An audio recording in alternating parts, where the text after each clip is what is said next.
Welcome to yourstory.com. I'm your business editor, Vishal Krishna. And as usual, I bring you some wonderful startups that can keep your dinner busy, right? Right. Today I've got for you Vishal Jindal, the co-founder of Biryani by Kilo, which is a fast-growing company. Okay, and they've come in really early. Vishal's already here. Hi, Kushal, AJ, 7-star. Good to see you. Let me call Vishal, who's the co-founder of Biryani by Kilo, immediately. And I love him for this.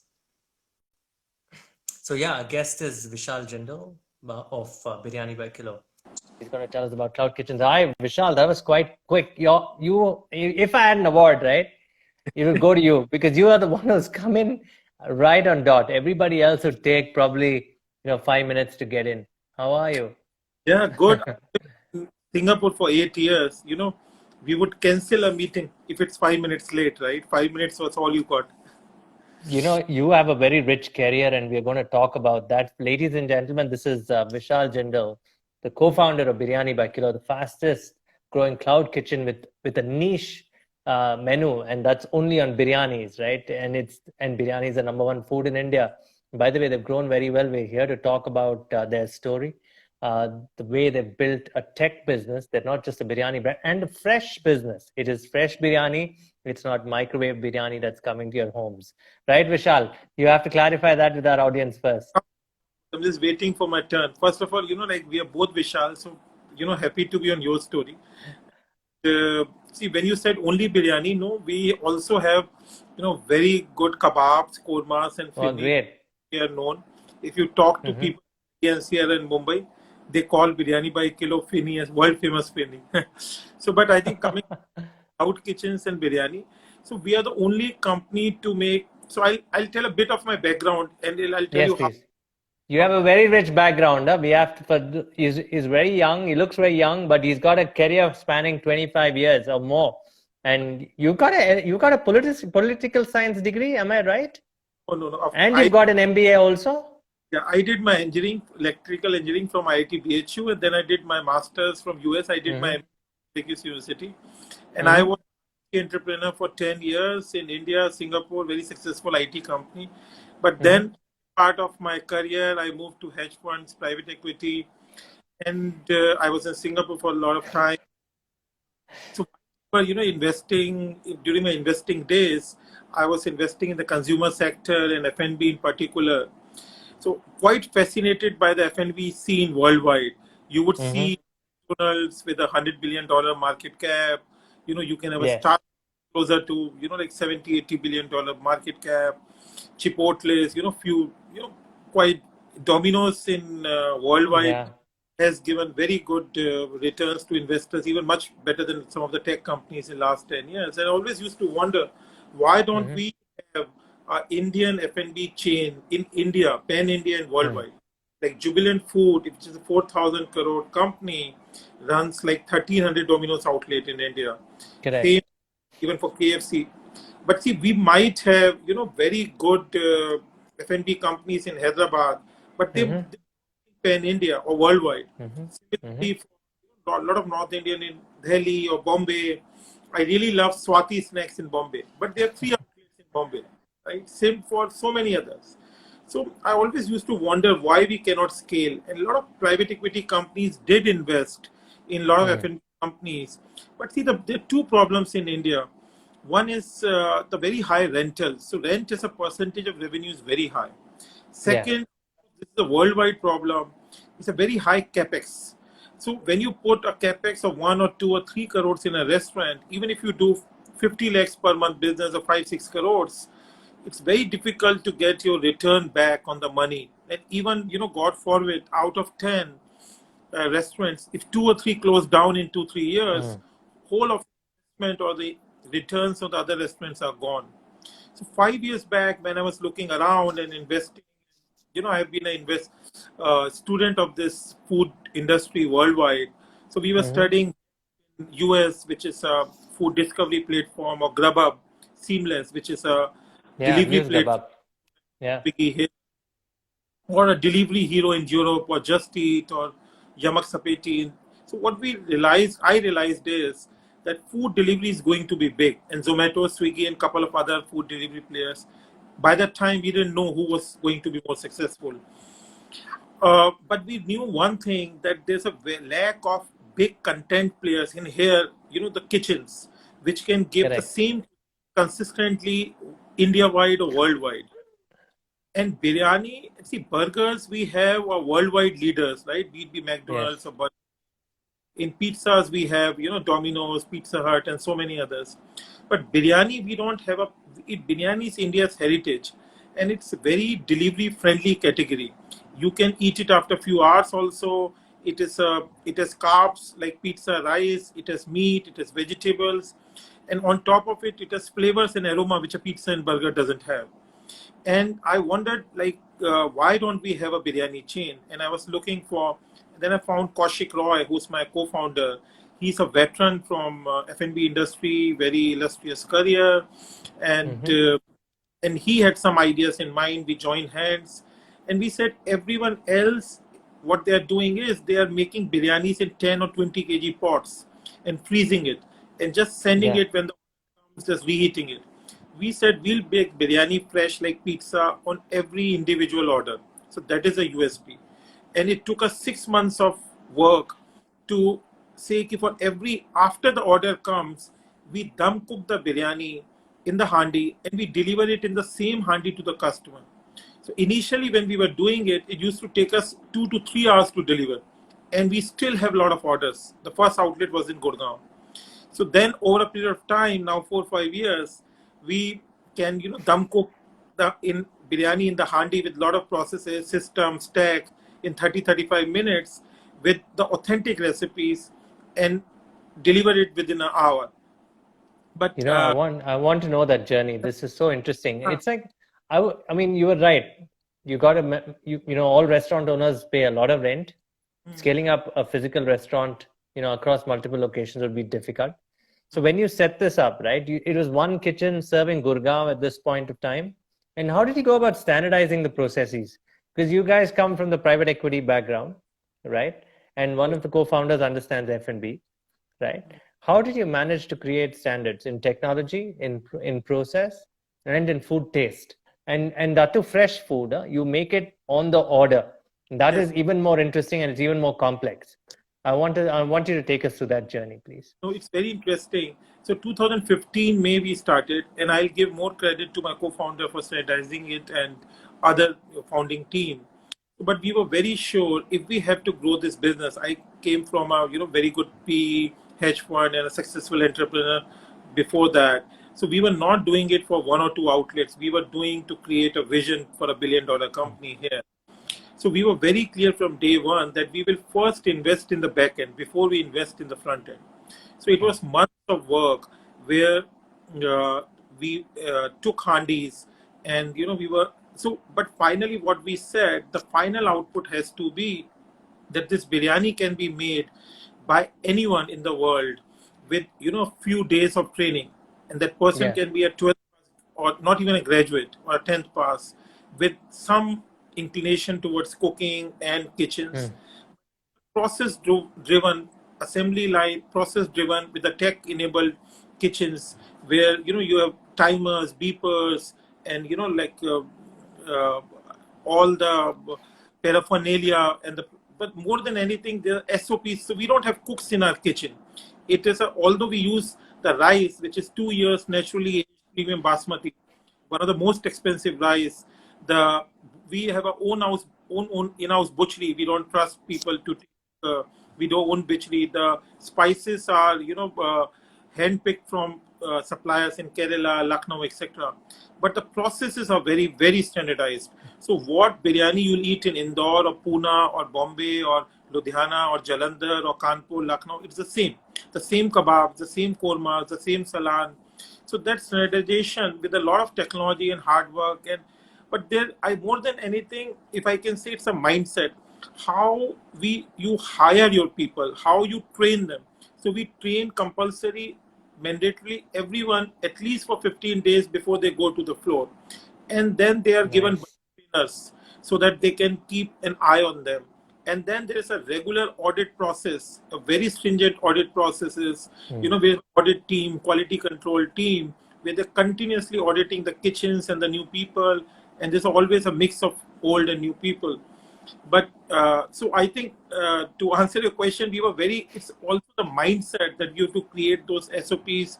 The reason see Hut has thousands of outlets or KFCs or Starbucks is McDonald's. that mindset to SOPs, audit, hiring, training, and that's what we have done from day one. Absolutely. And I'm glad you said it's the mindset, right? You're saying for first time entrepreneurs entering the cloud kitchen, you're saying don't think about those things, focus on the product. Yeah, focus on the product. See, a lot of times people focus on marketing, packaging. It can always happen, but the product has to be right. There has to be a differentiator. So I think people make two mistakes. First of all, they don't work enough on the product, and also the category has to be chosen right. Right. I think in hindsight, when we look, we are now, I think, Biryani by Kilo in the 20 cities we operate in India. We are, I think, if I can say, I know the numbers from everyone else. We are the de facto delivery Biryani Leaders. leaders, and Zomato and Swiggy's they validate our numbers. So I I think agree with you. the work on the product is very, very important. Take your time, work on the back end. If you are really not being opportunistic, you want to create a $100 million, 100 crore, or $1 billion company, work on the back end, work on the differentiators, work on the standardization processes. So when you're moving from the first to second to third to fourth, it becomes easier. Okay. Building a good app or marketing or packaging can always come later. Okay. Also, What is the capex by restaurant? I mean, obviously that was your first time you're getting into biryani as a category in 2015, right? And you got your suppliers right, you got the product right. And is there a capex involved in the kitchens at that time? I mean, would you get new equipment? Because you were very different. You spoke about handis, that it's cooked in a handi, right. right? And these are clay pots kind of things. How did you focus on them? What's the capex? Even the handi, first of all, I'll come to the capex. Even the handi required a lot of science. What should be the thickness of the mud? What should be the Mm, thick base of the handi? How open should be the mouth? So how much moisture it will absorb? What should be the oven temperature? So there's a lot mm. of techniques involved there. But having said that, of course, there's a capex involved like anything else, but it's much, much lower. So typically, we would do a capex of 30, 35 lakhs, including security deposits, including all the bicycles. Oh, sorry, Yeah. the Bye. and the computers. And but we make world class cloud kitchens. If someone comes to our kitchen, they'll be very, very impressed with the level of hygiene, the kind of equipment we use. So we didn't want to cut corners here. But see, what is the beauty in this model is I'm a private equity finance guy, that within a year, we are doing 20 lakhs per month per kitchen. So that makes it 2.5 crores a year. In 2 years, typically we are doing 25 to 30 lakhs per month, making it 3 crores. With a 30, 40 lakhs capex, you are doing a 3, 4 crore Yes. lot. So sales to capex ratio is almost 6 times or more. So even with a entity level EBITDA of 15%, the return of capital is very, very high. And also here, give the risk is less because you can move 80 to 90% of your capex to any other outlet, if God forbid, if that outlet. But out of the 40 outlets we've opened till now, we have not closed a single one. And we have achieved break even in every outlet within the second month. Yeah, they are a profitable company, guys. I'd vouch for it. Just go to RSC and all the details are there. And we're not cooking it up here, right? It's real. It's a real product.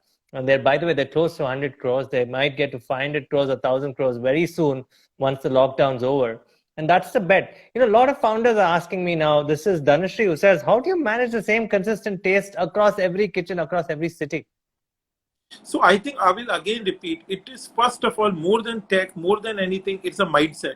I think it is if you put the right, so you have to first of all create the right SOPs and everyone has to follow them. They are there in at every kitchen on the walls. And there are ways to see that they are followed, through tech. Second of all, you hire the right. When you hire the people, you hire the people even if we don't need very educated people in the kitchen, but you hire the people with the right mindset, and then you go make them go through the right training process, not only with the hard skills, with the soft skills in terms of what the attitude should be. After that, you are continuously auditing them. The audit quality teams have to be very stringent, and everything flows through tech, through the management. what are the audit marks given to a kitchen every 15 days to that person, things like that. So everything is flowing through the management dashboards, and the management is also taking it that seriously in terms of that if the quality is not right, we cannot survive or grow. So it is the whole mindset and the whole processes along using tech and the hiring, audit, training, which are linked to that. Okay, Vishal, I mean, you come from the private equity world. You got to be very practical. I'm sure the first store would have taught you lots of mistakes and that you could learn from. Did you ever go through your mind that, hey, this category, did you go all in, or did you say, let's experiment and then see at that time? I am generally a all-in person. See, I was very, very passionate. I've had some, past successes in my entrepreneurship, in my career. And like whatever you do, if you don't do it all in or half-hearted, if you do it half-hearted, it's not going to work. And we knew with the first 1 or 2 months of results that this is going to be huge. One thing we're very sure about is, I do my homework right. So even before starting it, we have done the homework with all the biryani companies in India. And we did see the DNA which is required to become a world-class company, the kind of management, depth to make that kind of a middle-level management, those level of system, or that level of brand building. So we were sure like this is the right, and we have been proven right with 40 outlets and 20 cities. And like you said, close to 100 crore annual run rate. Pre-COVID, we were there. We'll be back soon in a few months to the same run rate. I think so. So I think it was always all in, and see the vision was clear. Here, I can, and I have to again, credit my co-founder Kaushik Roy, who's an industry veteran, and we make a very complementary team. And other middle senior people in our company, we have put up very, very good guys here in the kitchen, in the audit, so we're a very good team. I think the test of any founders or management is to create that next level of team. So no, I think to come back to your question, it was always we knew, and now I think the journey to 0 crore or 1 crore to 100 crore in India, I think is the hardest, and to create a brand and that middle level management. I think from 100 to 500 crore is a different journey, but I would say still easier than from 1 to 100 crores. Although we're not exactly 100 crores, but closer to. Closer to 100. I agree. One interesting thing about you is, you've been honest with whatever you've said now. And, interestingly, biryani takes so much time to cook. Anybody who promises you a biryani delivered in 30 minutes is actually flash freezing it and flash frozen, microwave, and sent to you quickly. You could tell with the grains, they stick to each other. They should not, right? Yes. And was that something that you did in your research at that time? Because I don't know, because how do you create a narrative? Because you would tell the customer that it'll take 1 hour to deliver your food or more, right? And did they buy into it? Yes. So of course it takes a lot more time if you're telling the truth, and if you're sticking to the truth. Initially it takes time, but it pays off. So we have seen competitors when we started, they were much, much bigger than us when we started. They were chains, which was started 2011-12. But I think once the customer, eats biryani by kilo, handi biryani, which is half kilo also, and 1 kg also, once they see the freshness and the quality of rice and the aromas and the flavors, they know they don't go in biryani chain unless they're really in a hurry. They want a biryani in 30 minutes. And for some reason, I would acknowledge our biryani can be, 15-20% more expensive, apples to apples compared to some other. But I think if you're getting that level of fresh biryani and that level of high quality ingredients, meat, spices, paneer, masala, rice, I think people understand that it's something they're putting in their bodies. It is something they're eating. It's not like a taxi which they're taking from point A to point B and they can live. This is what you're putting in your body. This is something you enjoy, you cherish, you love. And I think during times we have been even proven more correct, because I think people want to go with good brands whom they can trust. We have put, if I can say, a safety standards tab on Biryani by Kilo website where we've listed all the extra hygiene measures we have taken. We were the first to come out with a safety video. we have created a CSR page on where we are helping all the needy during these COVID times. So people see, all that. If you do the hard work and you take the long route, but the right route, see, pizza can be made in 7-8 minutes, fresh, or 5 minutes, and it can be delivered in 30 minutes. But the same formula cannot be applied to biryani, and not everything is same. But most of our customers care, and most of people who once understand, they do care. Okay, there's questions around how did you manage the vegetarian side of biryani? I mean, uh, that's that was like a stepsister of biryanis, right? Nobody cared about it, but you managed to do a very good veg serving, and it's a large part of your business also. Yeah, so I don't think veg would be. I wouldn't agree, stepsister. See, we have a katal biryani, which people think is almost close to a non-veg biryani. You should try it. We have a paneer biryani. We have a Peshawari chole biryani. So we are doing all the. India is a veg eating nation. We have a veg galotis which melt in the Absolutely. mouth. In I Nawabi. didn't know that. I didn't know you had veg galutis. That's So interesting. I wouldn't say. See, India is a veg eating country I quite a agree. bit. That I'd agree. Yeah, so I think we will be doing injustice to our customers and to our company if we didn't have a. And veg biryani is cooked. A lot of times people do tell me that veg biryani is not, but I said, okay, try biryani by kilo because it is made with dum cooking. See, finally, biryani requires dum cooking where you capture the flavors and aromas within that while you're cooking. So it is all captured. So as long as it's captured, it's biryani and it's long. And veg can have so many options. I think people have just not tried it. Okay, this is an interesting question you'll probably like. This is from Hamid. Vishal sir, how do you separate veg cooking and non-veg cooking to make sure that you win the veg eaters or tasters or whatever, or customers rather? Do you have two separate kitchens for them? Very interesting question. Well, I'll start with something and come back to that very fast. So first of all, they are sealed with atta. So the veg handis are sealed with green atta, and the non-veg handis are sealed with white atta. So you always can see. And more than likely, in most of our kitchens, we do try to separate. I would not say 100%, but 90 to 95% the processes, the people, how they are done. So in 95% of the cases, we have separating it. The attas are separate, the handis are separate, and the make lines are separate for doing that. So we try to. Interesting, sir. That's a very interesting proposition. So, guys, you're safe. Go order your veg biryanis and enjoy it. Right? Okay.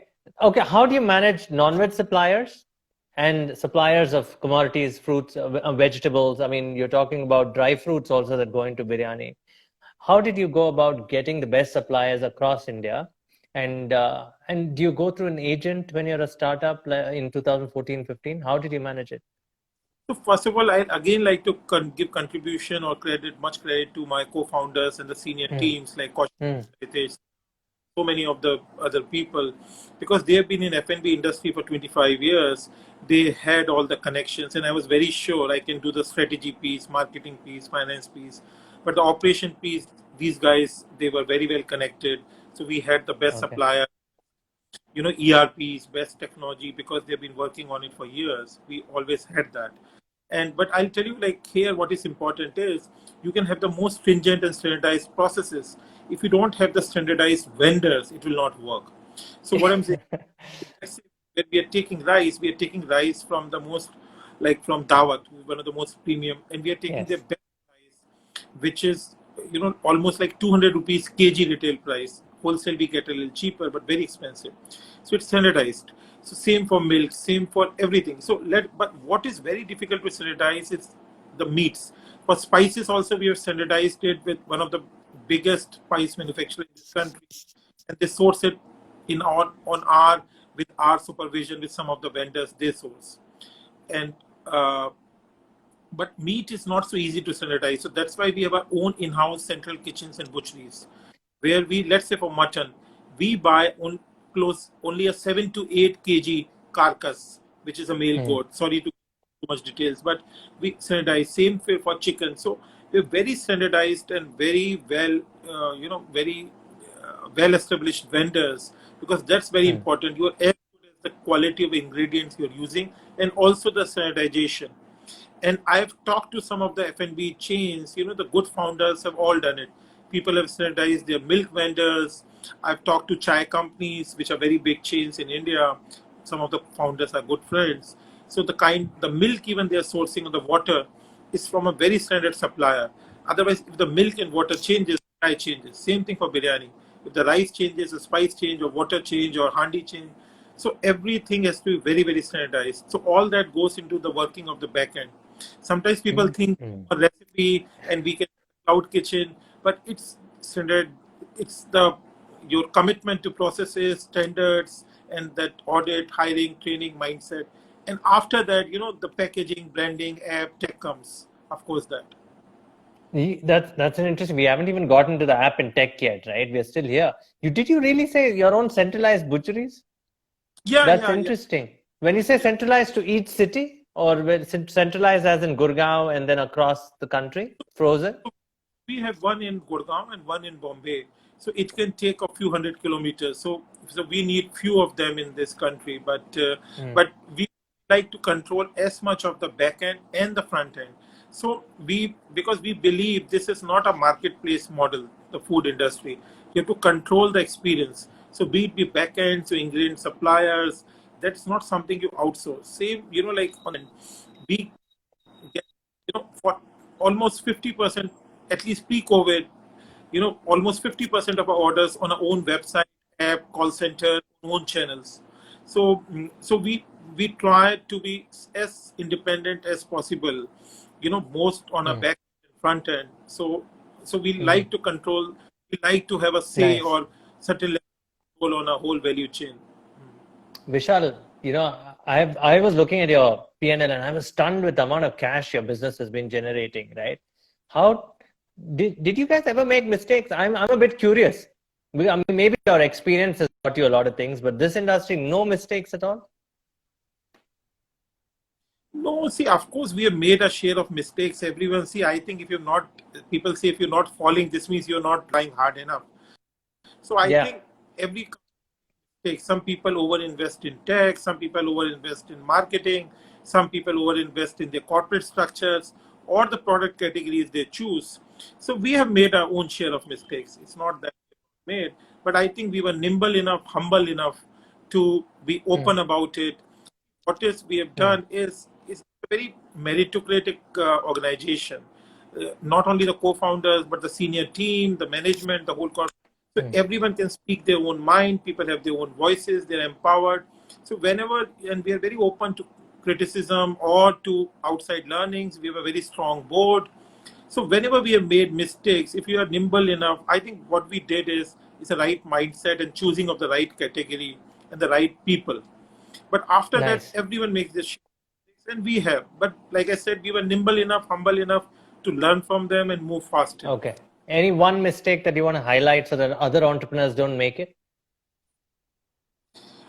So I think I do speak to a lot of entrepreneurs, but I think everyone makes different mistakes. But I think what people have to really, and I think everyone's mistakes are different. Some people don't maybe choose the category right. Some people don't choose the teams right, or lack of money, finances, or it can be over investing in marketing or very fat corporate teams. So it's different for everyone else and at different stages, I would say. So I don't think it would be fair to say one mistake or two mistakes. Life and these companies are much bigger than one or two mistakes. It is absolutely. That's the best answer I've got. Nice, Vishal. Vishal, you expand with the tech, or you expand your cloud kitchens first and then sell an aggregator and then build tech around the product? Well, see, tech is a very horizontal thing here. The tech is built from day one. And like I said, the tech, when we were putting our back end, the tech has been built. So we have a world-class ERP, which is homemade. Every cost, every rider we can see where it is. I can now know last minute, every outlet, what they have sold, how many orders are in the kitchen, how many have been delivered, how many are in transit. There's a feedback loop which goes to every customer SMS. The call center calls everyone the next day. So there's a whole feedback, dashboard, how everyone is giving feedbacks, how, in terms of whole management of customer cohorts, in terms of the call center knows when a customer is calling, what they ordered for the last year, last order, everything. So it's a whole, so it's the tech side is all built in. But when I think maybe you're asking, when we go to a new city, how do we do the business? So see, there's a lot of ways of mapping. We do get a lot of data from different companies.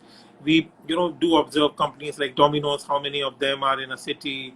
We have data from food aggregators. So we always sort of, by this time, we know what we can expect. Because by this time, if there's a city like Ludhiana or Nagpur, how many orders food aggregators are doing food delivery per day there. So it's going to be a subset of that. You get a good idea.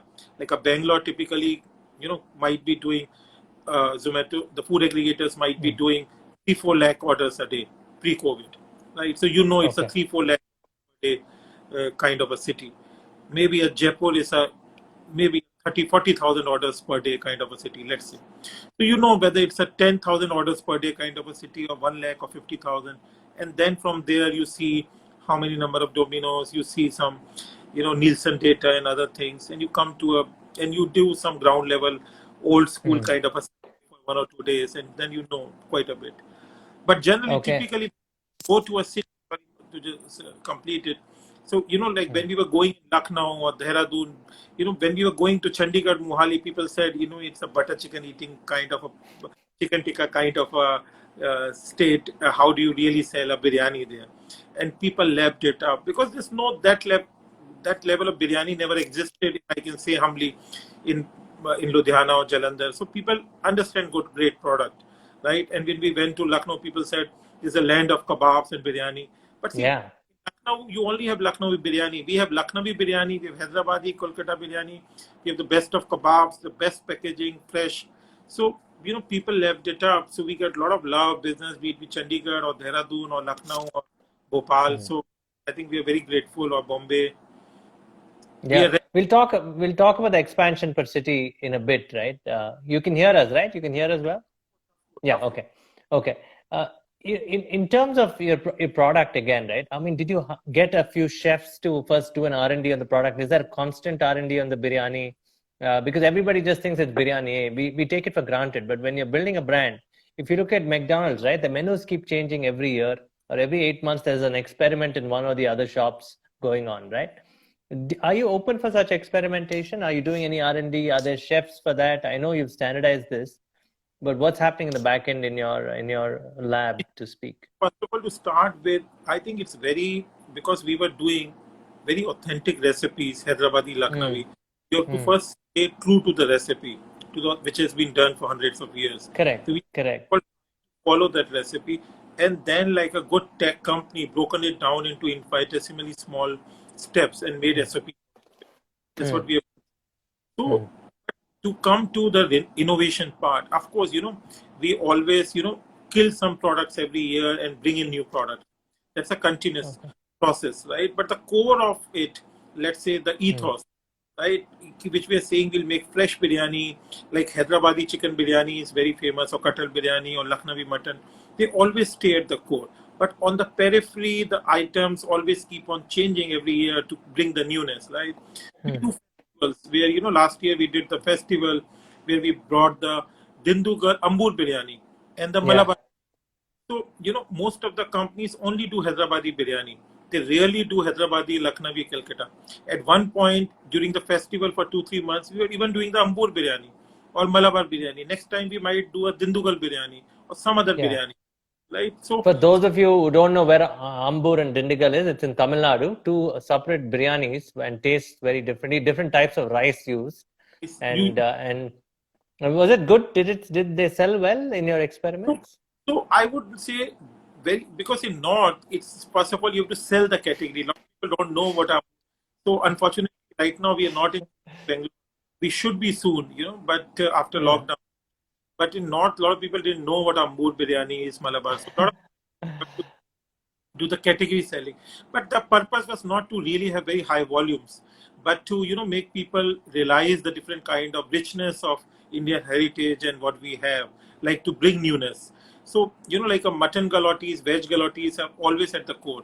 But some kebabs we do shift. Like we have chicken 65, we have mutton suka. So sometimes we do keep on shifting those kebabs or certain kormas. Like in a season, when there's a season, we do mutton halim, right? Some dishes, right? So once in a while, so 80%, to answer the question directly, 80 to 85% core stays the same, but the 10% Yeah. periphery, for the sake of newness. That's great advice to entrepreneurs also. Always be doing 10% experimentation. Yes, Never know yes, if it works or not. but you And it's cannot. seasonal. Yeah, it's seasonal, but you cannot change the core. I think that's also important, right? Okay. Go on. You were saying, pardon me. You were No, no, saying something. please. Okay. Let's get into the part of expansion. I mean, you said micro entrepreneurs, you're creating micro entrepreneurs. And is that the way you expanded in the north? So see, I don't know what you mean by micro entrepreneurs. We have not So given. franchisees, you've not given out franchised yet, correct? We have not done any franchisees. That's not the model. At least in India, we don't plan as of now to do. But there are a lot of companies from UAE or UK or Australia who are big franchisees of, let's say, KFC or Pizza Huts there, and they see a big, opening for biryani category. It's rice, it's aromatic, it's Yes. versatile, and no other company has been able to make SOPs or tech platform out of that. So you can launch in UK or you can launch in UAE with with normal cooks or people who are not even cooks with some standard training of a week or 2 weeks, and the same kind of biryani or kebabs. So it can be rolled out very fast. So of course we'll be master franchisees or joint ventures, some Very individual, interesting. but not in India. Okay, Vishal, your thoughts. You lived in America as well. You understand this. The Americans built brands everywhere they went. Wherever Indian food went, it's always the mom and pop shops that dominated, and probably one standalone restaurant here and there, right, which is branded from India, will be there in the US also. But you can build a national chain out of a biryani in the US, which is consumed a lot, by the way, in the US too. Yeah. So, I love to, that is the dream, the vision, right? I've lived in the US, I've studied, done my master's there, I worked there 2 years. So that's a vision, right? To create if a Mexicans can have a Chipotle, or, they PF Chang for Chinese in America, but a Indian chain, and biryani is a heritage, and rightfully so, and with who will not like rice and meat, or rice or vegetables with so much aromas and flavors in a handi or a small single portion. So there are a lot of people who are quite keen to take us to New York or London and LA, and I've lived there. So yeah, I think it's a matter of time, and with everyone's good wishes and some luck, and of course our own team's hard work and persistence, next 5 to 10 years, you can be flying into London or Singapore. You should see a bit kilo handi, and you can be very proud of it. And also the handi brings in, if I can say, not only being eco-friendly and bringing the right kind of flavors, it is also a lot of buzz. And what we also give is a chula box arch along with the handi, so you can give it the last dum to the handi, the biryani, before opening up. So I think it should be a very big story going forward worldwide. It can be, we can be doing tomorrow, ready to cook these in Costco. It can And be it'll be still fresh. It'll still be fresh. That's what I was getting to. Either in a Marks and Spencer's or a Costco, this would go at a very high price also if you wanted. yeah. So a lot of things. Yeah. So there can be. So we have very strong vision, and with God, everyone's wishes, I think it should do quite. And we No, want to make all the Indians very proud, right? Like when if you're going to Switzerland or France or Germany or Australia, if you have a biryani chain which is so popular, so it's a soft, if I can say, a soft victory or a soft power, right? When your food or your movies are doing great worldwide. Yeah. I completely agree. Your South expansion, right? Was it on the cards this year, or you took 4 years to perfect your product? You could have launched very well in Bangalore to experiment, but you did not. And the COVID has delayed that plan for a while now. Why didn't you expand to the South immediately? Because Bangalore would have been a great test market for you, right? Young population. But see, I think also we were doing it geography. See, now in, of course, Delhi NCR, we are everywhere. We are in Jaipur, we are in Ludhiana, Bhopal, Indore, Lucknow, Kanpur, Raipur, Patna. So in a way, geographically also you have to look at the supply chain, right? So we have a central kitchen in Gurgaon, which we wanted to sweat where. So next central kitchen is in Mumbai, from where we are doing Mumbai, Pune, then we're doing Nagpur, Nasik, so many. So, but the next stop is Bangalore and Chennai. If it was not for COVID, we would have been there by now. But God willing, hopefully COVID eases out in the next few. By the middle of next year, we should be in Bangalore, most of the Indian cities, I think, and ready to expand. Okay. Okay. There are questions around, did you build your own POS internally? Did you do your own app, or did you get some external guys to build it? Do you have your own internal tech team? Talk about your entire ERP a little bit also. That's a question. So I think, again, I would give credit to the co-founders, Kaushik. So I think they have already worked on a ERP for years. So we had a world-class ERP from day one in terms of costings, controls, everything. And we had a POS, which was internally, developed. But of course, I have been working with certain other companies for what we call in the industry called merge, where they merge the Zomato and Swiggy or other aggregators orders. We have online ordering system. So being a startup, we didn't invest in every part of the tech. So we built what we couldn't find, but what we could get from external companies like some online ordering. So, but a lot of part of our web and app has been customized a lot. If someone went to it, there's a BBK Cares page where you can money for complimentary meals to needy. There is a BK media page. There is a the safety standard. So a lot of it has been customized. But we are in the next stage. We should be raising Series B next year, early next Yeah. year. So a lot of those we will bring in house as well. Some of the other tech which you're saying, but we have not compromised. What we can say is what we wanted to do it cheaply as a startup, bootstrapping. Interesting. Yes, yes. Interesting. And what about, you've raised a lot of money. You've raised about 50 crores, 50 to Yes, 60 yes, crores, yes, right? fine. And that was an interesting thing. I mean, is that because how did you convince your peers who are so crazy about tech businesses in India, right? And they only leave the big investments to the private equity guys, especially in a cloud kitchen, very difficult to raise money. I know Rebel Foods has done it. How did you in the early stages get 60 crores or 50 crores to back you? So 50, 60 crores didn't come in early stage, it came in later Mm-hmm. stage. Okay, go on. Talk about that journey. How did it start? You put in your So, own money initially? of course, everyone has to put their own money Yes. initially. So Mm. I found we put Even with you, Vishal, coming from a private equity background. but see, I think it's not about private equity or any background. I think every founder should first, it's whatever the Good amount, point. I would say it has to be their skin in the game, all in and money. That's a good starting point always. No one is going to believe you if you don't believe yourself. So I think it doesn't matter who, right? But I think my private equity and other investor friends, it helped, right? It helps, right? I know the lingo, I know what they're looking at, I know what is required, what is the hygiene. Yes. So all that helps, and the connections help, reputation helps. So it all helps. But see, no one is going to put their money behind what they don't think is scalable. Or so I think. See, money does. Of course, you have to do a good job at convincing people. People have to be ready to believe in the vision. See, people always are investing in something fast forward, something for the future, and they have to believe in your competence, your integrity. So, but I think if there is a conviction and a clearly thought out plan and which you can validate with the steps you have taken already, right? I think most people should be intelligent enough to buy into it. And I think rightly so.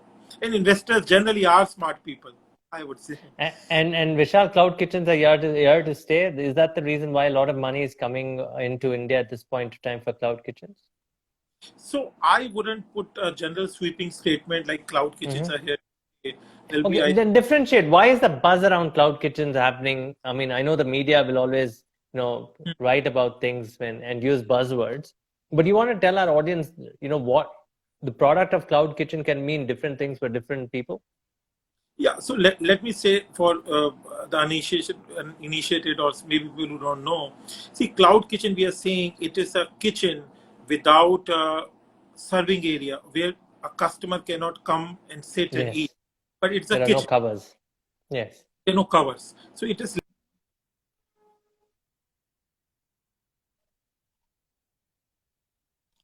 I think we lost. Give him a second, guys. I mean, I think we lost him there for a few seconds.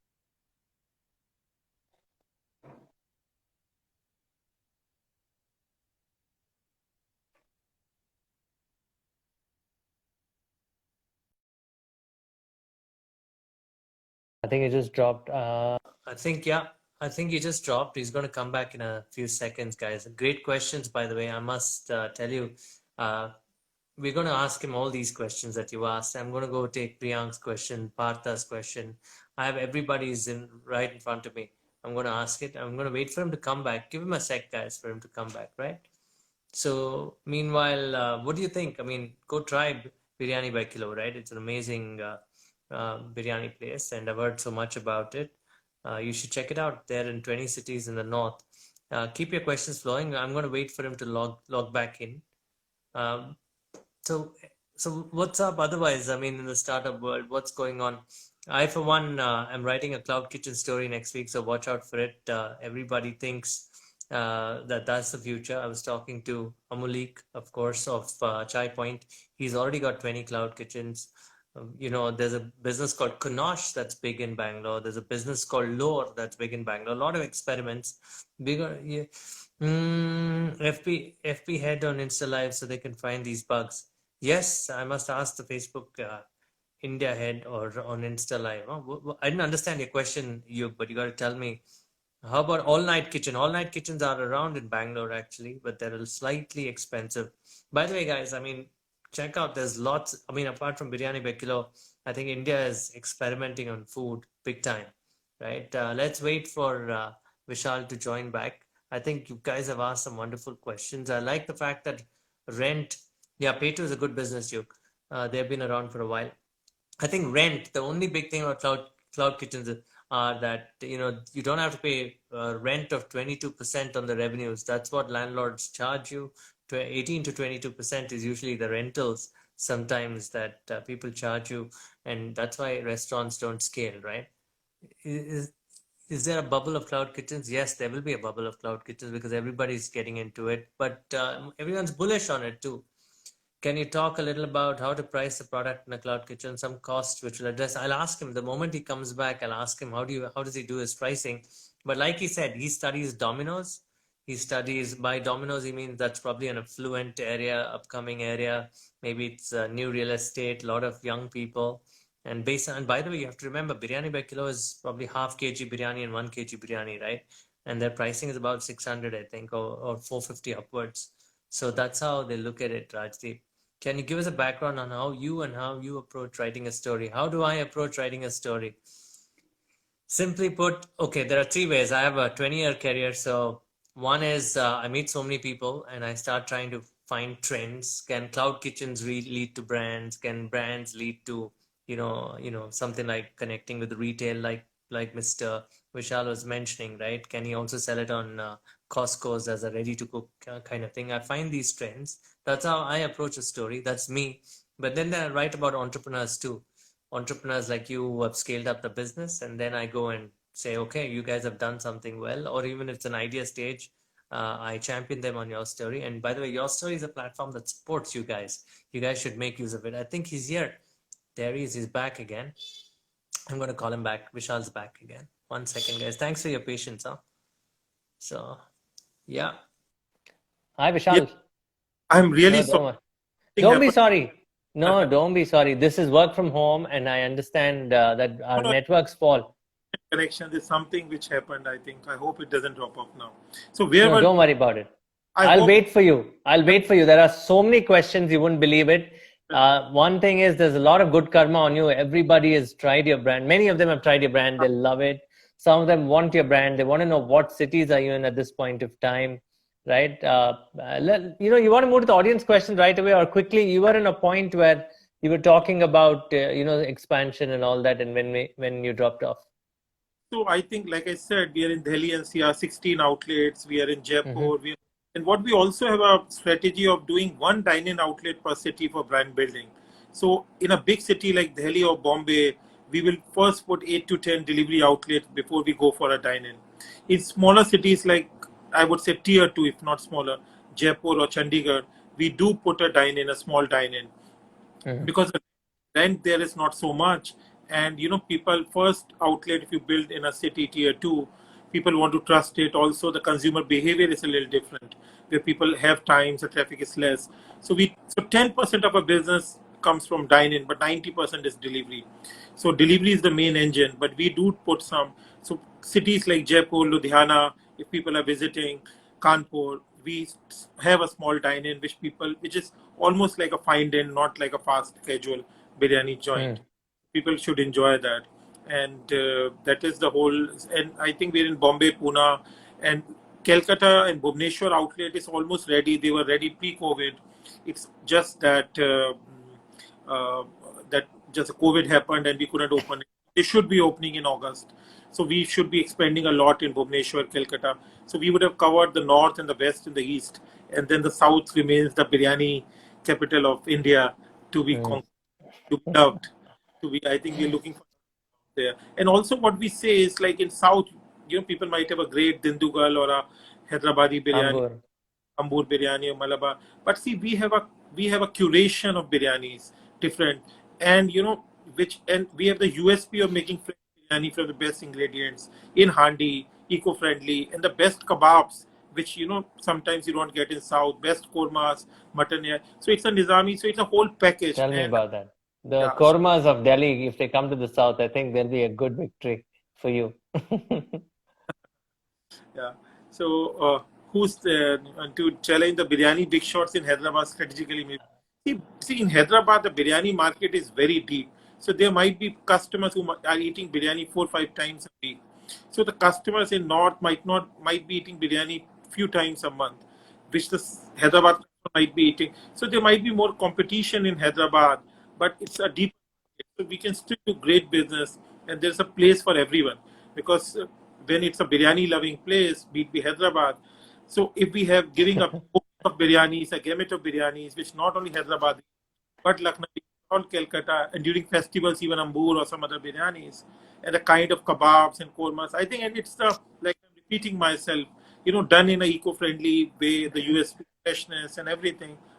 It's a whole package, Yeah, and I like that whole package thing. How did you get into the sustainability mode? In the sense, handi is sustainable, right? You can reuse it, or you can yes. actually, or even if it's disposed, it is what? It is back to the earth as mud, or how did you step upon that? How did you come upon that idea?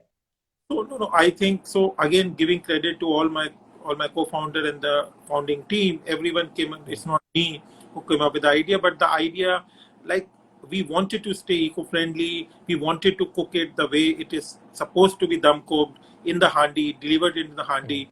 Otherwise, you can't really get fresh for every order, right? And also, a lot of people, our handis are reusable, they're microwavable, they're reheatable. People make curries later in them, people make dal in them, people put pots in them, people color them. We have competitions around them. And like I said, we have an aach or chula which comes with it to dum Yeah.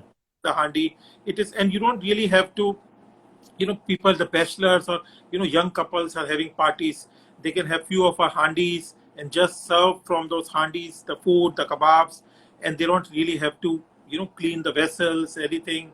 It's very easy, not only eco-friendly but easy on cleaning the vessels, everything like that. So it's a great concept, and we're giving some jobs to so many people in the villages Yeah, from. I know. So I think we're How many people work for you now? so close to 1,000 people work in the company now. Okay, and how do you do the pricing? People are asking across every city, the pricing is so standard. How did you manage that? So it is nothing to. So I think it's a standard pricing because it's a big company. The purchases are central. The food cost is central. The food cost is and the labor cost. So the pricing is also standard, right? So Okay. Let's go on to the audience questions because I have a lot more to talk about your personal journey. There's lots of entrepreneurial questions about you. I want to ask you things like do you still invest? Do you still advise? Okay, all that. I'm going to curate some questions from you. Okay, for you. Okay. yeah. This is Partha who asked, Sir, why haven't you done the franchise route in India? You would have expanded faster. But see, sometimes we are a little skeptical. We are very, very careful about the quality. Sometimes, if I can say with folded hands, some humility, the franchisees in India do look at it something to make quick money. Take a franchise, make. So we are very, very careful about the Yeah. brand, Okay. the systems, the process, everything, hygiene which we have put. We want to be 100% sure the customer is getting the kind of product which we envision, we envisage, the kind of ingredients, the hygiene, everything. We don't want to cut until we are very, very sure about it. We wouldn't like to risk the brand. Okay, Priyank asks, what are your most profitable kitchens out of the 40? So see, it is not out of, so most of the kitchens follow the same path, like second, third month break even, first year 15 to 20 lakh per month revenue, 2 years 25. So most of the kitchens are, I would say, depending on the age, how old they have been, they're equally profitable. The EBITDA levels are quite similar depending on the age. So it's not like which kitchen is more or less. Okay, interesting. This is a very interesting question from Rushikesh, and it's a decent one. He says, what is the difference between a regular cloud kitchen and a biryani cloud kitchen? Is it the customer that's different? Is the menu management different? Is it the app? What is it? What is a cloud kitchen? So let's not go into labels too much. I think if I have to get into, I'll again define the cloud kitchen is a kitchen in a without the covers and the serving area. Covers, absolutely. That's it. But like I said, in our tier 2 towns, cloud kitchens also, we try to put 1 or 2 or 3 tables so people to take out, or if some people want to eat. So we try to do that, right? So, but having Nice. said, how's a biryani cloud kitchen different from a burger cloud kitchen or a pizza cloud kitchen? So I think, of course, like every cloud kitchen would have exhaust. Every kitchen would have a stove, right? Every kitchen would have a cleaning area.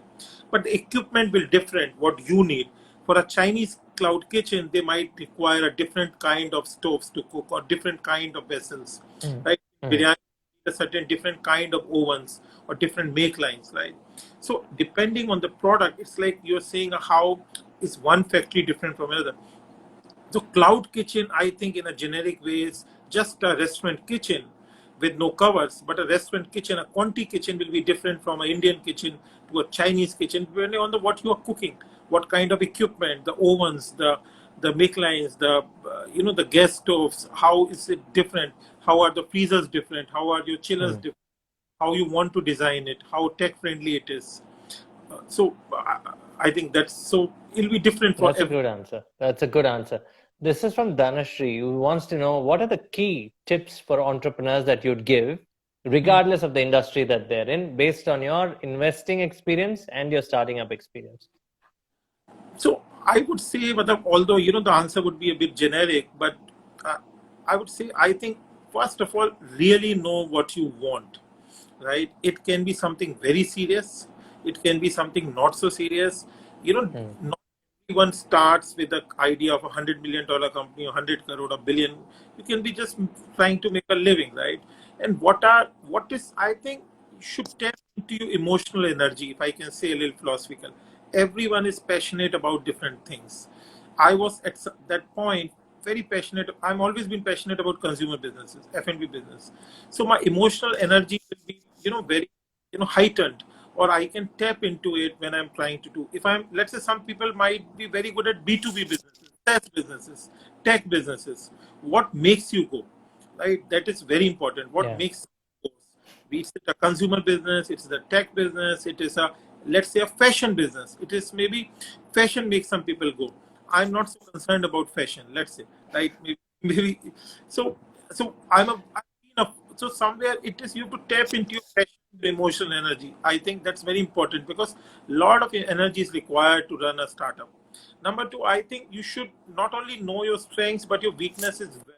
People see they know, but most of the times they don't know, and you have to find co-founders and other team who have complementary skill sets than you, but same value system. It is very, very important.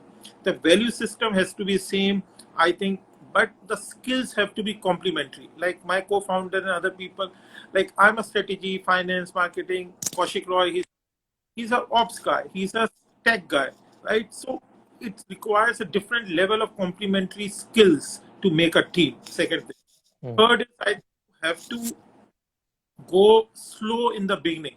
Go slow in the beginning for 6 months or a year. Don't try till you get it right. Don't try to push your foot on the pedal, right? You are learning right now. Your business is learning. you want to understand your customer, you want to understand your product, you want to understand your tech, go slow first year. We just did 2 kitchens in the first year, right? So go slow, know your product, enhance your product, work on your tech, work on your customer, talk to, Nice. build your team. So there is a time to go fast, right? There's a time, initial 6 months, 1 year, 1.5 years, I'll advise people to go slow. Don't burn too much money. Invest in your team, invest in your product, invest in your customer, know them, right? That's a Things, great point. once you have built that foundation right, once a product market fit has been established, then only you put your foot on the pedal and go for. Okay. There's a question from Puneet Vishal. He says, how do you're selling on these aggregators, right? The aggregators have all the data of the customer and they know what they're buying, right? What if they beat you at your own game and they start, launching their own products? How would you beat them? How did you compete with Zomato's cloud platform like Kitchen, for example? So I will not say by names. We are very good partners with Zomato and a lot of respect for what they have built. And we work, like I said, as partners. But I would say I think it's a myth that people can do each job. Like if I could use the retail jargons and lingo or analogy here, Walmart and Amazon are distributors or aggregators, but there are a lot of people who sell into Amazon or Walmart, right? Or but cannot produce everything, or their business is being an aggregator or a platform or a tech player or marketing. See, food is a very difficult business, right? Food is a worldwide. If you see, Grubhub Seamless is the biggest delivery delivery aggregator in America, or Uber Eats, right, for that matter, or Just Eat, or Yamak Sapeti, or Delivery Hero. Nowhere in the world it is easy. See, most companies, it is difficult to get your part of the business right. Food is a very difficult business. It's like a content play. Maybe a Netflix can make both content and distribution. Most of the companies can't do both. Right? The content play, or the food content plays up. If it was so easy, Starbucks would also be making pizza, or Pizza Hut would be making coffee, or Domino's would be making burgers. See, it's not so easy. The supply chain, the hiring, the audit, the trainings, the kitchen designs, and the brand building around a category, or getting the mind share of the customers, it's not an easy job. So I think it's just a myth that people can go forward or vertical. So it doesn't generally happen. Great point. Great point. You made your point. Boeing might be making planes, but they might be buying the engine from someone else. They can't just be making engines too. Great point. That's true. There's a question from Yug. Sir, when you start pricing a product, should it be based on a profit margin per sale, or you just do the pricing and then figure out whether it's covering your costs? No, I think most of the old businesses run on a cost plus model until you are a platform company or a aggregator or big, where you can be burning any amount of money. Traditional businesses like what we are doing, or most businesses are simple. You have to work cost plus model. Like in F&B industry worldwide, there be cloud kitchens or any other F&B business. There are three main components: rent, labor, and food. Right. Typically, food cost in India generally is 28 to 30%. In US, Europe, it might be 20 to 23. Labor might be in India at 15% or 20%. In US or Europe or Western countries, it might be more 25%. Right? Rent as a percentage of revenue in India for not cloud kitchens, restaurants might be closer to 15% or 12%. Wow. I said 22% because that's what my friends were paying to a landlord, but it's 15% a good average. Even in some cases can be 20%, but I'm saying, so there are certain ratios, certain numbers which are industry wide. You can always have a good guess when you know the industry. So that's why it's always good to work in an industry. Rent as a percentage of revenue, or food or labor or packaging. Correct. So you know the numbers, and then you know what should be the EBITDA at the outlet level, and then what should be your corporate or marketing cost, and at what point or scale if you're creating a big enough company, you become break even and profitable. Okay. There's a question from Suren. How do you handle categories that are, for example, kebabs and all that, of shorter shelf life, right? And can we use the handis to reheat? How does that work? So of course, like I said, the handi are reheatable, remicrowavable, recookable, or re-putting pots into it, everything. So that's one part of the answer. The second part, I think you're seeing kebab with a smaller shelf life, but see, we are delivering in within an hour, right, of making it, right? So it takes almost within 20-30 minutes. So even if they have, and if we use very good quality and product and packaging, so uh, that time it's Nice. not. Okay. What's the wastage in the company? I mean, do you look at wastage at all? Is it important to look at wastage? At wastage every single day, every single month. We have reports of wastage, everything, like food cost, packaging cost, the MIS is made. So wastage in our company is less than 0.5%, which is very rare for a food company.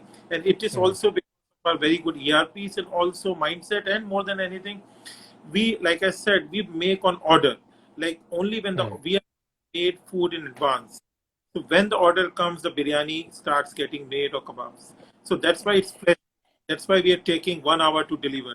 Not only we make fresh and hygienic and safe food, we also are ensuring, less wastage here. Okay. How important is customer feedback to you, and how do you take it? How do you record it? And how do you use it? This is from Rohit. So very important. I think no company can survive without customer feedback. So there's a SMS which goes to every customer ordered. So 30, 40, 50% we get the feedback through that. And then a call center calls each and every customer who has ordered yesterday until unless they've ordered also a few times, and we already have their feedback quite consistently.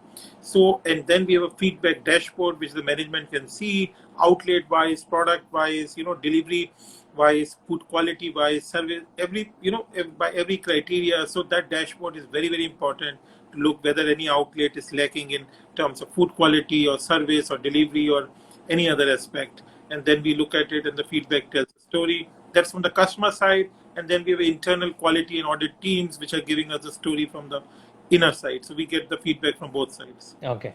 And what about repeat customers? Do you reward them? What is your percentage of repeat customers? So our repeat customers are more than 50%, and I think it's because we are a very fast-growing organization, a lot of new outlets, a lot of new customers are also coming. Still at the organizational level, we have more than 50% repeat customers every month, and we have a loyalty program. It's a gold, platinum, silver, and guys, please, if you order from Biryani by Kilo website and app, you get those loyalty points, and if you are after a certain while you get 10%, 15%, and then you ordered a certain number of times, you become a platinum customers and you get even 20% discounts. Sorry, some other freebies, you get a Finni Tofa complimentary. So we do treat, of course, our loyal customers the way they should be treated, like kings and queens. Okay. What is this is from Suren. What has been your biggest frustration in this category for you that you addressed and you made sure you corrected in the first 1 year? So I generally go, shy away from superlatives, biggest, one, this. But generally speaking, hiring and training because we don't hire at least in the kitchens and the delivery side, very educated people, but very good people from, with a good mindset. So hiring, training, auditing, and so retaining them generally has been a challenge. So we have put a very good HR team, process systems to do that. I think we're in good shape now. Okay, this is an entrepreneurial question. This is from Arshit. So, what models do you use, or what types of resources do you use to make decisions as an entrepreneur, so that they're timely for the team, for the product? Is there a structure that you follow? So definitely, but it's not a holistic. It is structures for everything. Let's say we have to open a new outlet in a city. How do we structure that? So, or what is the process to that? So there is a different process to that. Let's say we are hiring people or training them or auditing. So there's a different system or processes to them. Or we are taking certain marketing decisions of digital marketing. What is our customer acquisition cost, or what is the lifetime value of the customer? So for every function, there's a different process systems or the whole science to it. And but more than anything, I'll again come to that. More than that, it is how your core team, your senior team, your middle management, how well they well they gel with each other, well they like each other, well they have complementary skills, and what kind of people you've hired, and finally working with. I think, and the culture of the company you've created, whether you've created a hierarchical system, whether you've created a egalitarian system, whether you've created a meritocracy. So I think all that, I think, finally adds to it, that culture, that whether you have a camaraderie in the company, whether you feel like the people feel rewarded enough, people feel empowered enough, people feel that if they're good, they would grow the ranks fast enough. So all that matters. I think it's all a part. Okay. Your customer acquisition cost to lifetime value of the customer, do you measure it? What is it? Okay. And you have so much cash being generated now. What are you using the cash for? Perhaps do you want to look at working with interesting startups? So I think, I like to correct there. We're not yet generating that kind of cash. We are EBITDA positive at the outlet levels. Yes. But because, we are still growing the brand at the corporate marketing level, we are still burning cash. Okay. That's one thing, right? But yeah. So the question around, how do you want to work? Do you want to work with entrepreneurs in the food tech business at all? Yeah, so I think a lot of food tech entrepreneurs do reach out to me, and I always, help them whatever, we can in terms of advice, in terms of connecting to suppliers, vendors, tech, and even to investors, because I'm still quite well connected in the investment world. So yes. I think we have that, yeah. What is your CAC to LTV, sir?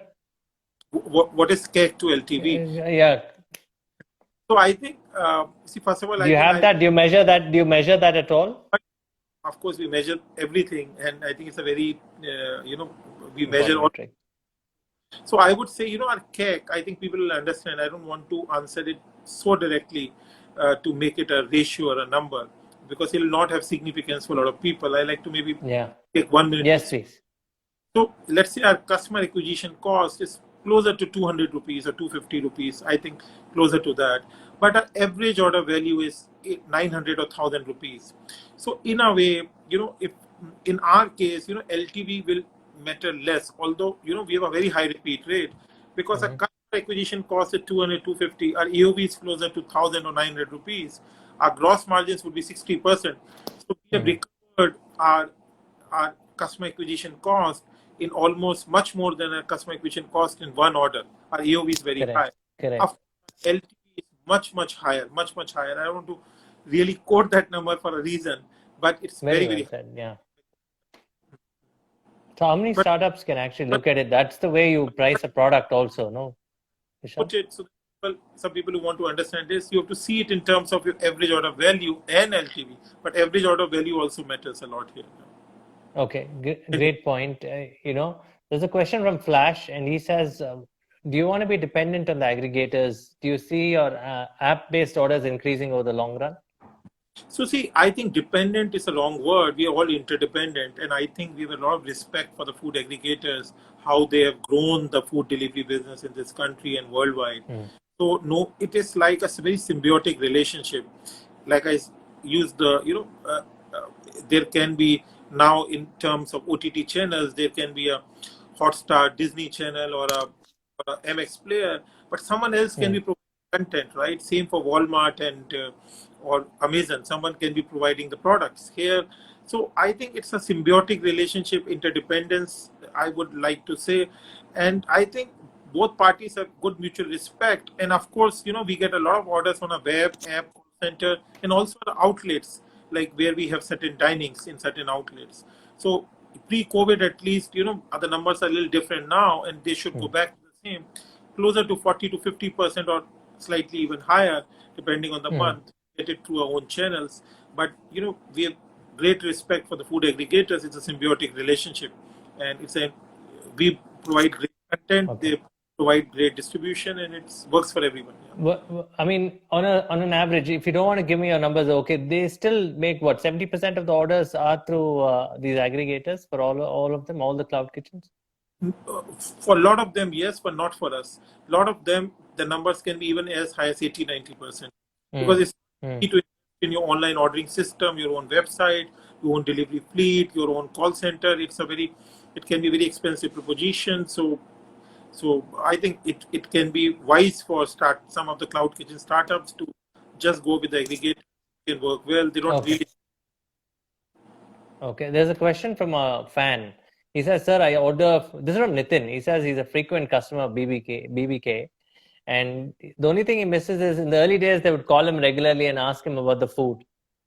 Okay, and now that's missing. He's saying, but do you see that? How do What's you his, want to engage with? what's his Sorry, name? pardon. What's His his name is name? Nitin. The Nitin. full Nitin, if you can put your mobile number on the screen, first of all, I'll make sure to call you back. First of all, second thing is, of course, so I will admit that we generally call the customers always after every orders, but sometimes if a customer is very regular, they don't like it if we are calling after every order. Then they say, we have been ordering now for so long, and it can be a little intrusive. So, but happy to call you. Put your number on this. I'll call you tomorrow. That's amazing. That's amazing. By the way, Nitin's also going to be an entrepreneur soon, and he works in a startup also. So the other question is, why aren't you looking I, at 24-hour kitchens? so see, I think 24-hour kitchens might sound good, but we are happy to do that. We have toyed on weekends. We take our orders pre-COVID till midnight, right? So till midnight, I think is a good enough time. But some kitchens we have been we have been toying with the idea of making them open till 3 a.m. midnight, and we'll do it some places in Bombay after COVID eases out. In Bombay, Delhi, some of the cities, we'll do it. I look forward to that too, and really, so I mean, that'll be amazing. There's lots of people who say they love your firni, they love your food. Some are saying, "Sir, you started biryani by kilo, also do biryani by grams." Sometimes, we can't hit the 1 kg or half kg biryani. Do you see yourself offering small pack sizes? No, we do offer small packages, single portions at certain outlets on certain platforms, and we do that in certain SKUs and certain outlets where we see more orders and single people, and we'll be ordering it more. We'll be having it more into going forward. Yes. Okay, this is a question from Joey, and he says, in North, biryani isn't famous. Yeah, they like it, but it's not famous like the South. How did you create that category? Because they were so used to eating rotis. How did you create a category there? That's an interesting question.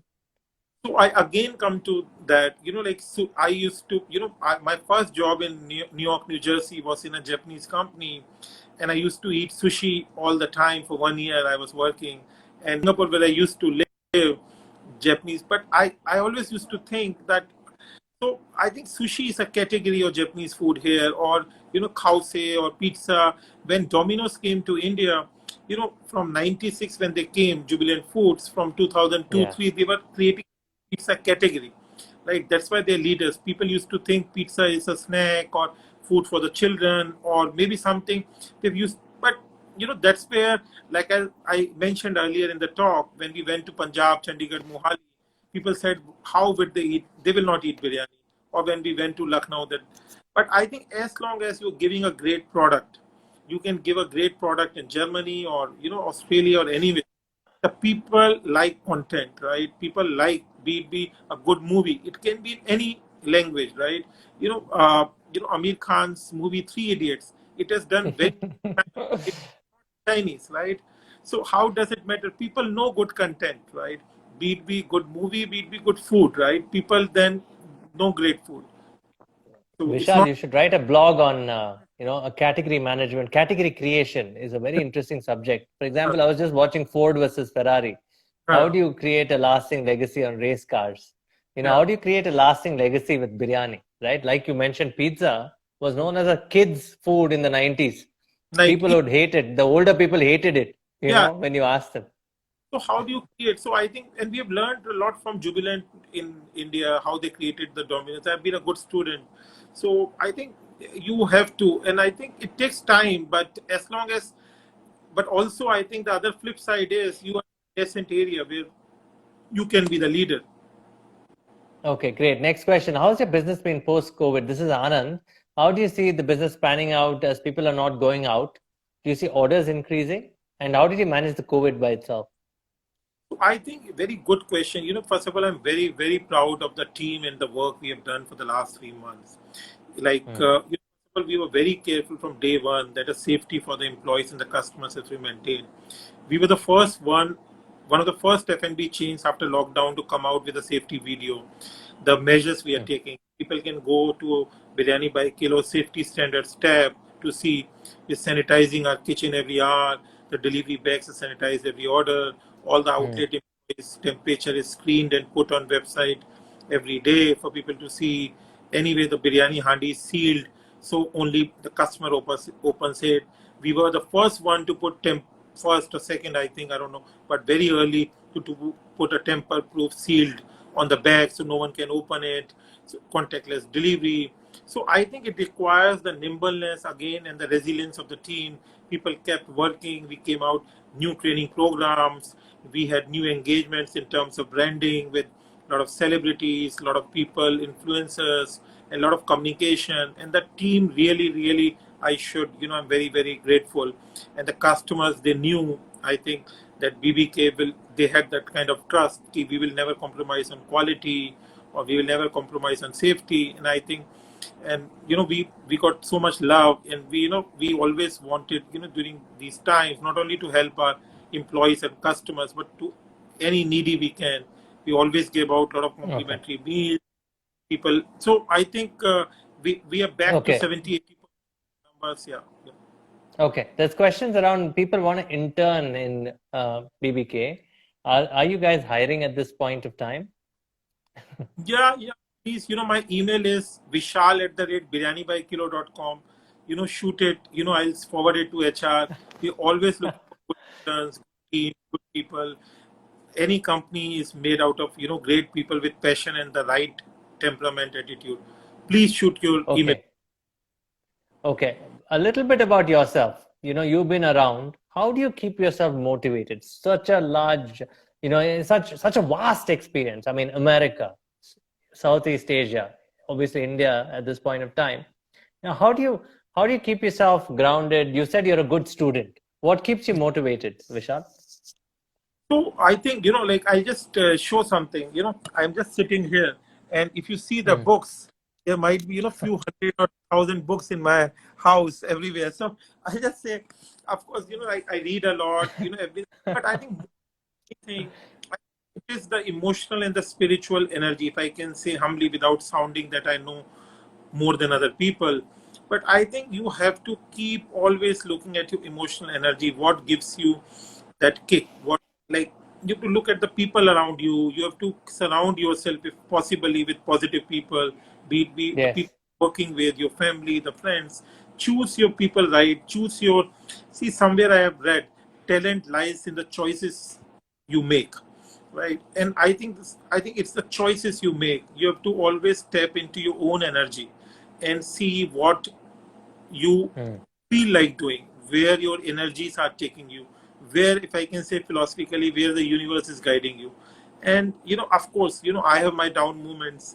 Everyone has, you should know what gives you the kick. Is it good food, some good friends, good music, or maybe, some new series on the OTT channel? Maybe, forget about it. And always, I think, interact with people who give you good energy, good vibes. I think that's how you keep yourself. Vishal, lots of people are saying, sir, we are taken away by your humbleness. How do you meditate? How did you get to this stage? I mean, you said energies. How did you manage that? Is it, do you have a guru, mentor? Do you follow certain philosophy? No, I think I have, I've read everything from, I'm a great philosophy student, from Western philosophy to Indian philosophy, from Sartre to Kant to Nietzsche to Schopenhauer. I read a lot of philosophy, psychology, everything. But I think it is your own internal journey which you have to navigate. And I think somewhere you have to be connected to yourself. And, I think don't be afraid to take risk. And risk might be, even just not doing anything for a few months. I have lived in McLeodganj for a month. Also, at some point I did feel like I need to revitalize. So if you feel like doing something, do it. Do reflection, meet different people. Uh, like again said, interact with very different people, positive people. Discover your energies. But there's no harm in take risk. Risk is not only in leadership, but in life with yourself, your time. First, you have to keep yourself up. If you can keep yourself up, your energy is up, everything else falls in place. Yeah. Nice. There's a question from Rajdeep. So, do you meet all the chefs that work with you? Do you taste all the food that they make, or since it's standardized, you don't have to worry about the chefs that they hire in biryani by kilo? So, like, of course, earlier we used to meet everyone, but still now also the middle level management, the area chefs, the head chefs, I try to meet, or the co-founder, Kaushik Roy, and everyone we try to meet. But definitely, by now the systems are standardized. But, I try to, Kaushik Roy, we try to, visit all the outlets once a month, once, interact with the team there. And we have regular team meetings on video calls, Zoom calls, where we get to see most of the people with different outlets, everyone. So I think it is, but I think after a while, if you hire the right middle management, the right process and systems, they kick in. You can, of course, you do it for the human connect, but I think the middle management and the systems and the tech should be able to take care of most of it, and the feedback mechanism if you put it in place. Okay.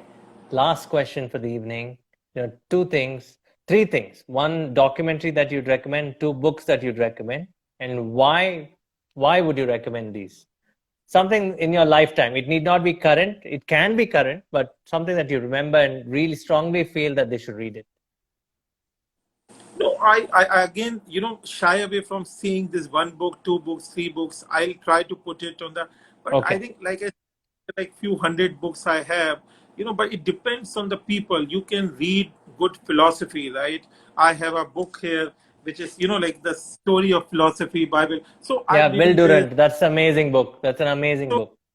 but see, some people might resonate with a certain people, it might not, I don't know. So it can be philosophy, it can be psychology, it can be business, it can be autobiography. I have read a lot of autobiographies. Some people might be really kicked in by Steve Jobs autobiography, some people by something Bill Gates wrote, or something.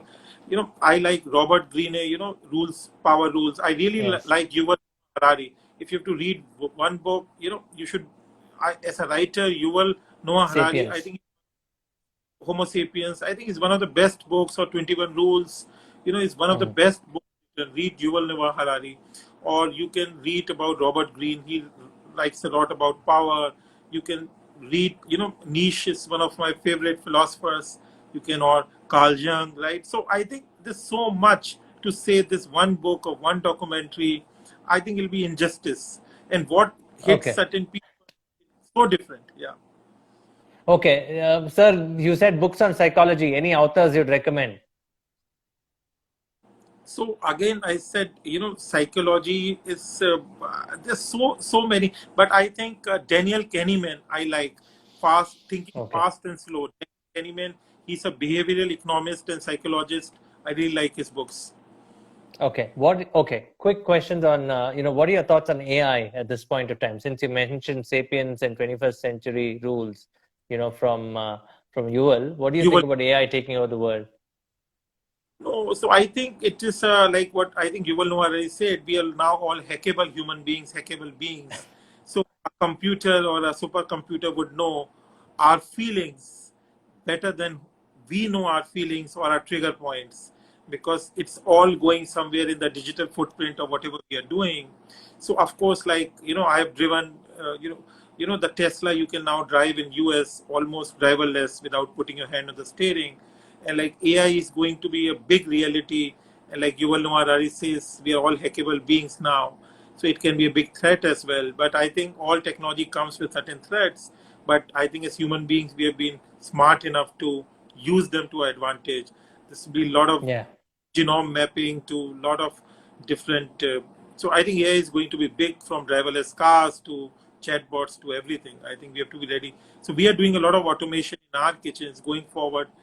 We want our kitchens to be very, very automated, worldwide. Yeah. Once then. Look forward to it. I look forward to your global expansion. Aditya, you asked a question about how he sources his products. He's got a centralized thing for the carcasses, right? For the mutton. They work with standardized vendors for the spices and other vegetables. They want to know, do you go to the farms directly? This must be an agri-tech company. Do you work with them? So please, again, I said I have put my email vishal@biryanibyKilo.com. Please shoot. Yeah. We love to go there even to that. So we have our centralized butcheries. We are dealing with the vendors. We love to go to the level of farms as well.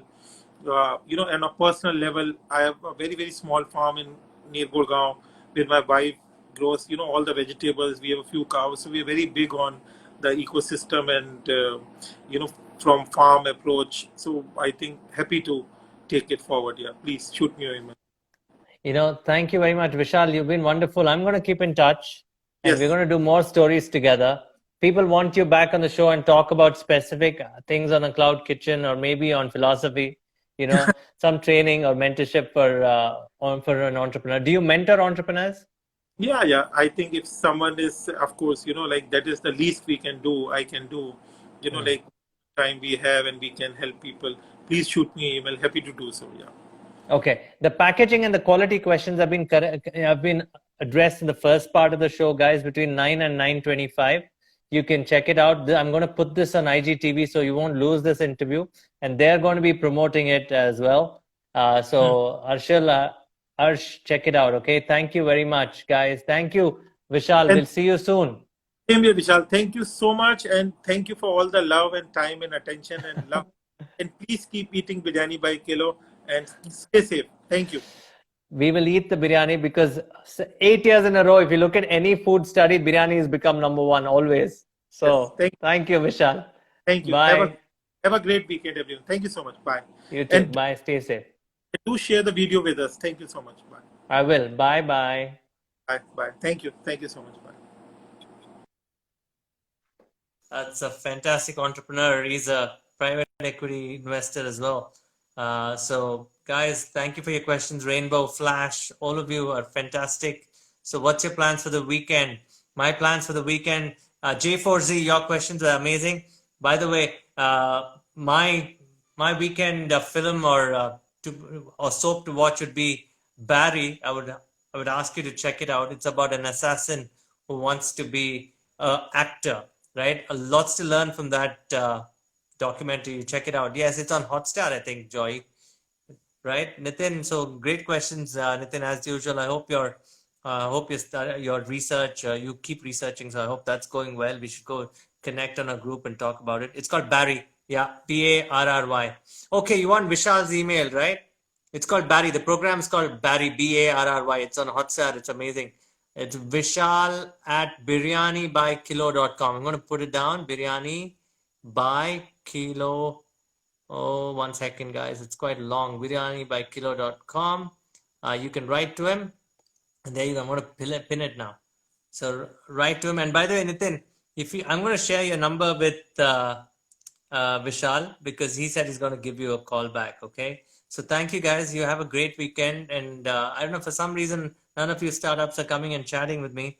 I'd love you to come back and chat from next week onwards. If you got an idea, discuss it with me. Maybe, you never know, it can get featured in your story. Or if anything, we in this section, this community can help you with your startup. You can make new friends. Right, guys? So I'll see you all soon, okay? Take care of yourself and have a great weekend, safe weekend. And those in Bangalore, stay safe. Don't go out to the market because the cases are just exploding. And obviously, you got to then get into quarantine. Thank you, guys. Okay. Tomorrow, I'm not doing it this weekend. I want to take a break, man. Maybe do a lot of music tomorrow. So I'm gonna listen to some music. I'm gonna play some music. I've got a long guitar class. Vasavi, you want to come live? Just send me a request, Vasavi. More than happy to call you if you're a startup. Okay. Think about that. So Vasavi, do you want to come live? Because you say yes, you can send me a video request, or should I send you a video request? Okay, 1 second. I'm going to just send Vasavi a request. Let's see if she comes on board. Okay. Yeah, I've been at the music for sure. That's J4Z. That's for sure. I've been practicing a lot of music, 100%. But very tired, man. Too many videos to do in the morning. Recorded videos. Talking about, okay, she couldn't come in, Vasavi couldn't come in. The funny part is doing too many stories. I've got a story on an FMCG manufacturer. I've got a story on AI in healthcare. Vasavi, definitely you can come in next week at least if you're a startup, okay? 100%, please. Anybody else? Where are you learning? What am I learning? What I'm learning is I'm reading a couple of books. So I'm reading Mary Poppins. I'm reading The Industrial State by Kenneth Galbraith. I'm doing those kind of things. And music, I'm learning from the guitarist of Lucid Dreams. So he's a guru. He's an amazing guy. So yeah. And how many stories do I write every day? That's an interesting question. In April, I wrote 70 stories, and you wouldn't believe it. When I was in a magazine, I used to write only 2 stories a month, and now I'm writing 70 stories a month, rather. It's just factory model, right? But yeah, but I write some great stories. Next week, I'm writing something on cloud kitchens and how they're using tech to understand consumer behavior. That's going to be a good story. I've got stories on Bharat Pay. I don't know if you guys have heard of Bharat Pay. I'm getting Bharat Pay. It's one of the largest QR code companies in India, and they're the largest, loan disbursement company, at least from a startup perspective. So they work with Kiranas. I'm going to get Bharat Pay. So 70 stories. Yeah, my team also says the same thing, but that was a one-off month. But I do write 40. I do get tired, Joey. I sometimes want to go off to a farm. I sometimes want to just play my music and just relax and write my book, right? Not 70 per day, Joey, 70 per month. 70 per day I would be a robot. So yeah, thanks for joining in, guys, then. Okay, you're wonderful. So write to Vishal at Biryani by Kilo. He's the guy you want to talk to. With me, I can write your stories. So come back next week and chat with me, okay? Thanks, Joey. Thanks, J4Z. Thanks, Nitin and everybody else. I'll see you, Vasavi. Zarti, you're amazing. Thank you for joining in. Thank you. Bye-bye, Joey. I'll see you.